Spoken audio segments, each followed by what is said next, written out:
Goeiemiddag. Die Bybel sê uitdruklik in Handelinge 28 vers 6, die slang het vir Paulus gepik, het dit in die vuur gegooi. Maar as ek 'n onderhoud met Paulus moet voer en Paulus voor my sit en ek vra Paulus, beskryf vir my, hoe voel dit wanneer gif deur jou liggaam trek? Hoe voel dit, Paulus? Raak jy lam? Is daar brandgevoel? Is daar enige pyn? Hoe voel dit wanneer die gif deur jou liggaam gaan? Wat sal Paulus se antwoord is? Ek weet nie. As ek die 3 manne, Shadrach, Meshach en Abednego, onderhoud met hulle moet voer en vra, manne, julle was in vuur, wat 7 maal warmer gemaak is. Ons het nou maar teen gewone vuur gebrand. Beskryf vir my, hoe erg is die pyn van 'n vuur wat 7 maal warmer gemaak is? Sal hy manne sê, ek het geen idee nie.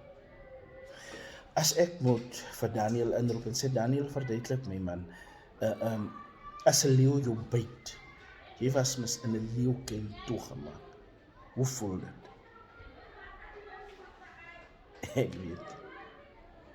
As ek vir Jonah moet inroep en sê, Jonah, wanneer jy ingesluk word, jy is mis kos vir die vis, hoe voel die byt van die groot vis? Dan gaan Jonah my sê, ek weet nie. Vandag wil ek hê ons moet na die Here toe kom met dankbaarheid. En u moet terugkyk. Hoeveel slange het jou al gepik? Maar die gif, die pyn wat daarmee moes gepaard gegaan het, die suffering wat daarmee moes gepaard gegaan het, jou neerval wat daarmee gepaard moes gegaan het God weggeneem. Deur die negatiewe lewe is dit Christene se plig om positief te wees en die groot hand van die Here oor ons lewe te sien, want ons moes soveel slegter afgewees het.